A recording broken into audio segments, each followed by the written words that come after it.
Chaos Dreadnought, a dreadnought of chaos, a chunk of a metal model, an iconic unit, and a monster on the battlefield. In this video, I am going to be painting one in Night Lord's colours, discussing the rules and the other usual stuff.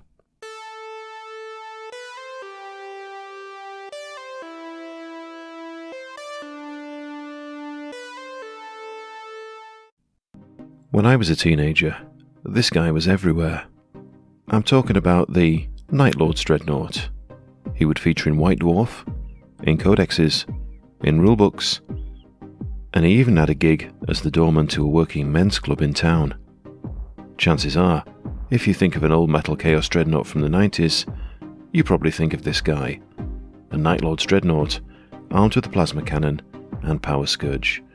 Yes, I only learned last year that these weapons were called power scourges. Before that I called them Mr Tickle arms. The model in question was, according to Lexicanum, released in 1996. On the front of the box was our favourite power scourge wielding chap sporting Night Lord's colours. However, the box came with other options, including these pinking shears as a close combat weapon, or a twin-linked autocannon as an alternative ranged option. This set was later repacked for 3rd edition in this box, again with the same weapon options. I find it interesting the Night Lords have a more muted paint job here. For instance, the black on the plasma cannon rather than the original saturated red. I presume this was in line with the desire to make 40k more serious and edgy, rather than the cartoonish nature of 2nd edition. I think you know which of these I prefer. There were other options available though. A dreadnought with a twin-linked heavy bolter and thunderhammer. Since these weren't in the box, if you wanted to own them, you needed to purchase them from Games Workshop mail order, according to this snippet from the 2004 to 2005 Citadel catalogue. The only other thing that seems amiss is the feet, which have these claw-like protrusions. Were they a conversion? Do let me know in the comments if you can shed any light on this. Of course, these weren't the first dreadnoughts GW released. There's this one from 1989, which also features in the 2nd edition rulebook. And of course, there's the Chaos Dreadnought from Space Crusade, or, as the lad from the advert said, Dreadnought!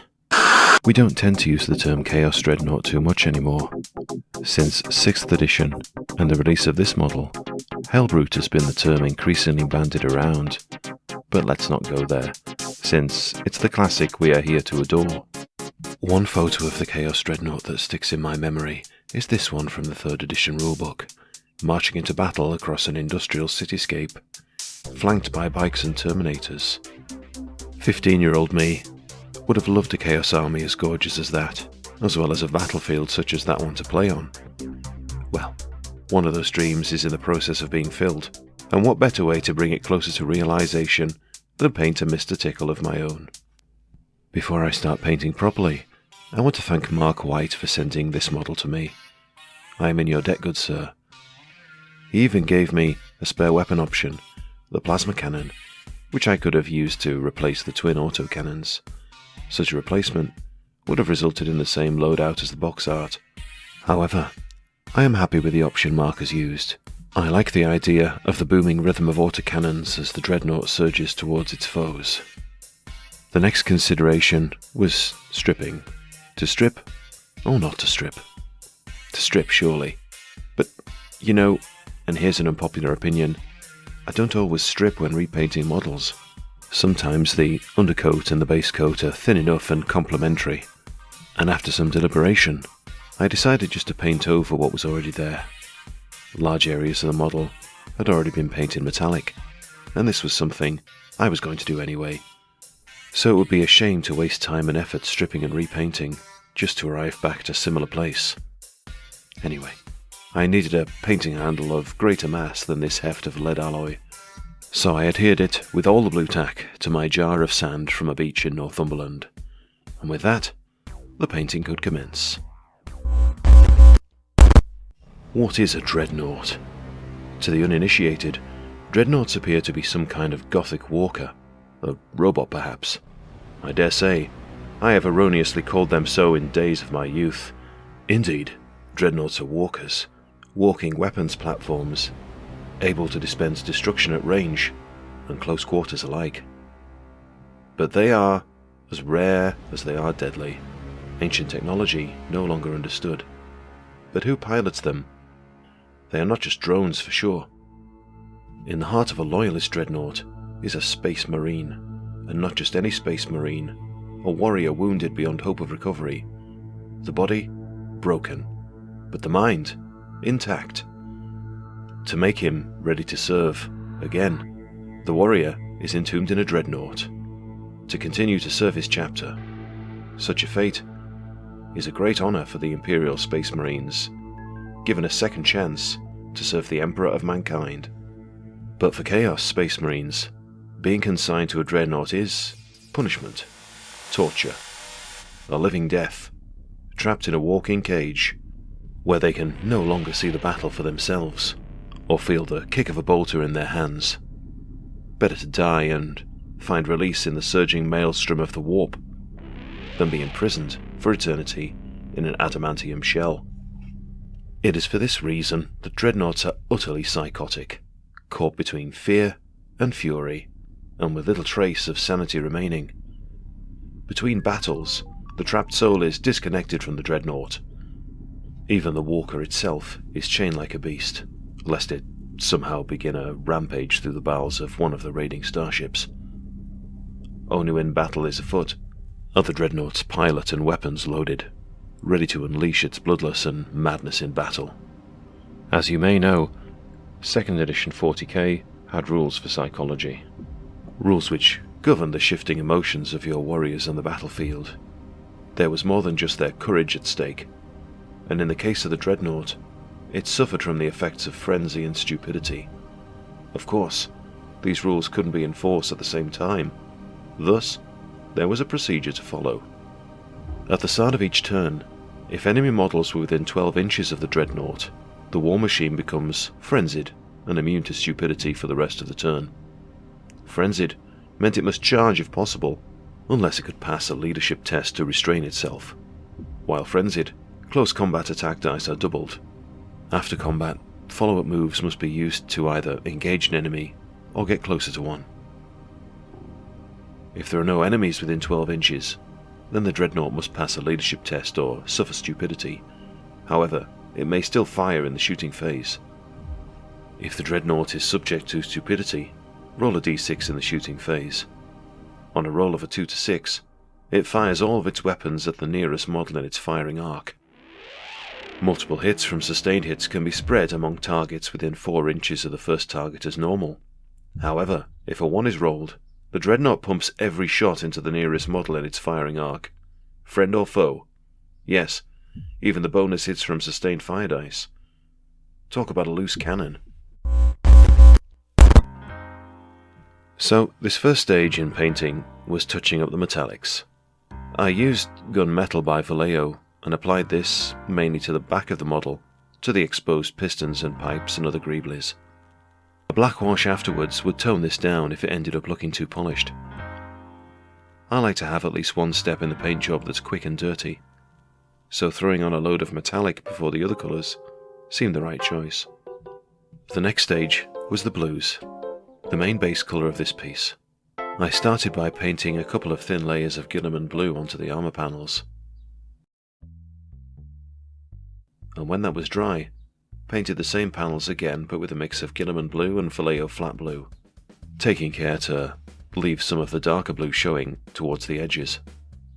Then it was time to consider the gold. If you've watched me paint gold before, you know I like to base coat it flat brown by Vallejo. It just works, and it means I don't have to paint every layer gold, instead leaving some brown showing through, which will act as shading. And here's how he looks so far. It was here I decided some panel lining might look the part. To that end, I took some thin down black paint and painted a thin line wherever every blue panel met one of the rims. With Vallejo blue only, I painted the centre of each blue panel, covering slightly less area than the previous pass.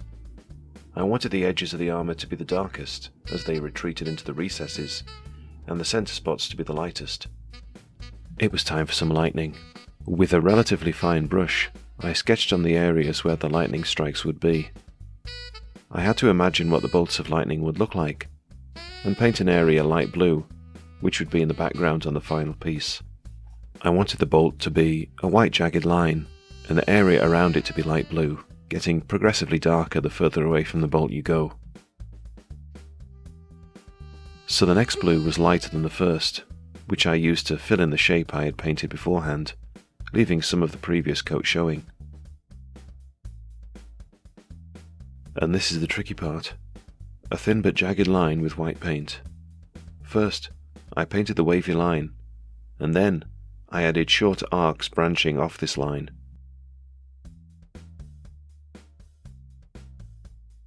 Where the branches met, I painted a little more white paint for emphasis, and with the lightning done, I used a light blue mix to highlight the sharp edges of the armour.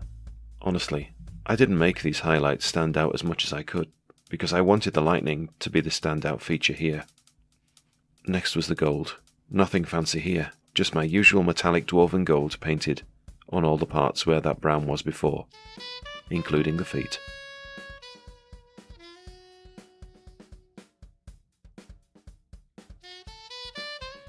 And here's what he looks like at this stage.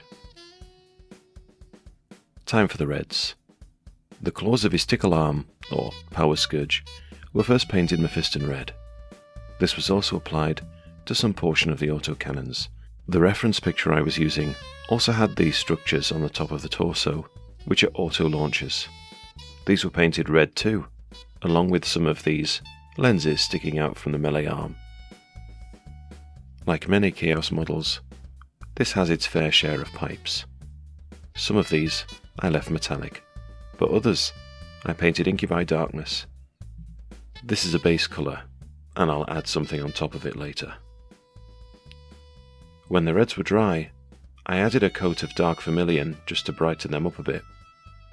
I avoided the recesses here, leaving the Mephiston red showing. Returning to the pipes, I painted a bit of War flesh on them as a mid-tone, and later an older green paint scorpion green so that some of the ridges would stand out. I turn my attention to the skulls, of which there are no lack. I start painting them a rusty brown colour. The paint I use is an ancient paint, but still decent. It's called Vermin Brown. The skulls were painted flat brown before, like the base coat before the gold, so I leave this in the eye sockets, but paint every other part of each skull this Vermin Brown. And when that's dry, I use Vallejo Dark Sand to paint most of the skull, leaving some Vermin Brown showing between the teeth and just below the eyes. When that is done, I use a little white to highlight the uppermost parts. I chose red and green for the lenses. On the red ones, I start with dark vermilion, then highlight the bottom rim with some orange, followed by a thin line under that of the same orange mixed with a touch of white. A dot of white paint on the upper right quarter and an Ard Coat gloss varnish is used to make it shine. The same principle is applied to the green lenses. A liberal wash of Reichland Flesh Shade is applied to all the gold components, which sits nicely in the recesses and gives some desirable depth. I tend to do washes at the end of a paint session to give them time to dry overnight, or while I am running some errands, for example. When I returned to the model, I worked on highlighting the weapons. Like with the lenses, I did a broad highlight with orange, and a sharper highlight by mixing my orange with a touch of white. As far as it depended on my skill, I tried to paint the highlights as sharply as I could, especially on the claws on the end of the tickler. After all, nothing says coochie coochie coo like a sharply highlighted power scourge. The gold areas also needed a highlight, so I used my brightest silver paint and tap tap tap each edge with a little on the end of my brush. I'll be honest, I was a little rougher here, since any extra silver can be called wear and tear on the Dreadnought's paint job. That is, if it is noticeable, since the result is a subtle highlight overall. While this silver paint is open, I use an old brush to stipple and dry brush the other metallic areas to add some variation. Sure, I suppose I could have done this earlier, but sometimes good ideas evade me, like dignity does in my middle-aged years. Off camera, I also added a few other details. The chains about his person, for instance. The area below his exhausts, which I painted vermin brown to break up the golds and metallics. And of course, a Night Lord symbol on one of the arms. I toyed with placing another decal next to the skull, but I think it was busy enough around this part of the model.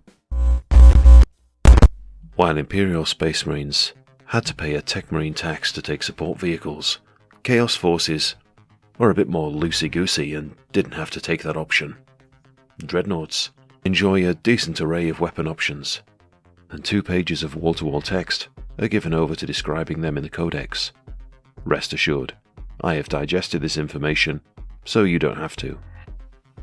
Dreadnoughts were required to take 1 weapon per arm. On their right arm, they could take twin-linked heavy bolters for 20 points, twin-linked autocannons for 35 points, a Mark I heavy plasma gun for 40 points, or a twin las cannon for 55 points. On their left arm, they could take a power claw for 15 points, a thunderhammer for 20 points, or a power scourge for 20 points. They come with a combi weapon built in, but they may also take assault launchers with frag grenades for plus 5 points, or a Havoc missile launcher for plus 30 points. Truly, a glorious weapons platform. The base price of a Dreadnought is 135 points, before weapons are added, which makes my chosen loadout 195 points. So what about the weapons rules? The Mark I heavy plasma gun has 2 power settings, each with a different profile, but in both cases, a sustained fire dice is rolled, with each shot using a 1-inch blast marker, all of which may scatter from the target spot if they miss.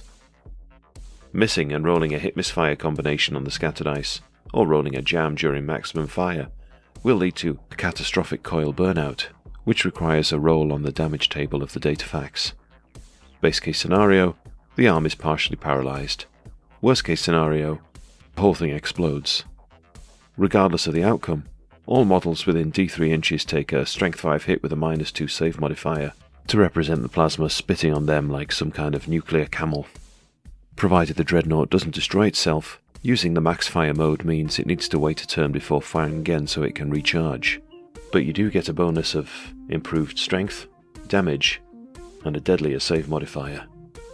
The twin-linked heavy bolters and autocannons are not so deadly to itself, but they do get a single sustained fire dice reroll per turn, while the twin las cannon gets the option for changing the location on a vehicle hit when shooting a target. Havoc missile launchers are missile launchers with frag missiles only, 9 of them which you must keep a count of. 1, 2, or 3 frag missiles may be fired per turn, or all of them in 1 turn, if that tickles your fancy. A Dreadnought suffering from stupidity will fire all of them, and you cannot stop it. Assault launchers fire a salvo of 3 frag grenades once per game, which can cause a nice pretty pattern of explosions, like in this diagram here. What about the melee weapons? The Tickle Arm, or Power Scourge, reads like a sort of electrical cat of 9 tails, even though there are only 4 claws, not 9. In game, this means they have a strength of 6 and a -3 save modifier. It has +2 attacks. Its attacks cannot be parried, and opponents do not get a +1 combat resolution score and an extra attack dice for being multiple opponents in that turn of close combat. There's not much to say about the Thunderhammer. It's basically just the same as the Thunderhammer that Terminators carry. The Power Claw is a strength 8 weapon and has a special tear attack versus other vehicles. Every 2 attacks can be converted into a tear attack, which gives a +2 modifier on the damage roll table if a target's armor is penetrated. Now I could have left the Dreadnought like this, since if old photos are anything to go by, basing the fellow wasn't in vogue. But I felt like basing it, so here we are. I love a good basing. And like I am no stranger to the brush, neither am I a stranger to the base. Chemistry as well. For this base, I chose quick and dirty. Slap on some grout, slap on some cork, slap on some sand, seal it with dilute PVA glue. I was on such a roll, I didn't even wait for the glue to dry when I threw on my first coat of black paint. My paint scheme is one I have done a few times on base coats. I use tan earth on the sandy part, and Thunderhawk blue on the cork. I dry brush it all over with dark sand, then highlight the cork some more with Fenrisian grey, and then with an almost white grey. Finally, the rim is painted green, and our lad is stuck on there with super glue and a pin for stability. And here he is, one Chaos Dreadnought, one Night Lord's Chaos Dreadnought, one Mr Tickle Dreadnought complete with twin-linked autocannons and power tickler. Power Scourge. If you'd like a good tickling sometime, he will oblige you for a competitive hourly rate. I am joking, of course. He's mine. All 205.6 grams of him, or 7.25 ounces if you bend that way, or even about 2 small bananas. Feel free to throw in more obscure mass units in the chat. The kind of thing definitely roasts my steak if you reckon me. And if I do say so myself, some pretty sweet lightning patterns, painted by my own fair hand. Anyway, I'm totally thrilled that I finally have one of these in my Chaos collection, my first 2nd edition Chaos vehicle, and flexible enough to join my Night Lord's force as a Hellbrute should that tickle my fancy. Naturally, I want to play him in 2nd edition. Sure, he's not Black Legion like some of my other units, but it doesn't matter when you can have a smorgasbord of Chaos Legions in your list, and I doubt my opponents will mind anyway. Plus, I have another Dread to paint at some point, because I'm spoiled like that. Thanks again to Mark for making this possible, and for the Instagram buddies who sent me their photos to use. And thank you too for watching. And if you like what I do, please check out my Instagram. And with that, it's song time. A 1, a 2, a 1, 2, 3. All together now, Mr. Tickle, Mr. Tickle. Always there for you in a pickle. He'll lash your foes with his power scourge when he's succumbed to a frenzied surge. Mr. Tickle, Mr. Tickle. Charges like a flood and not a trickle. With auto cannons he'll blast away at friend or foes. Who can say? Mr. Tickle, Mr. Tickle. His confusion is honest, it isn't fickle. Heavy plasma gun and power claw. Frag grenades launch from above his maw. Oh, Mr. Tickle, let's all throw some love at Mr. Tickle. Yes, he's Mr. Tickle, and let's all give it up for Mr. Tickle. Mr. Tickle,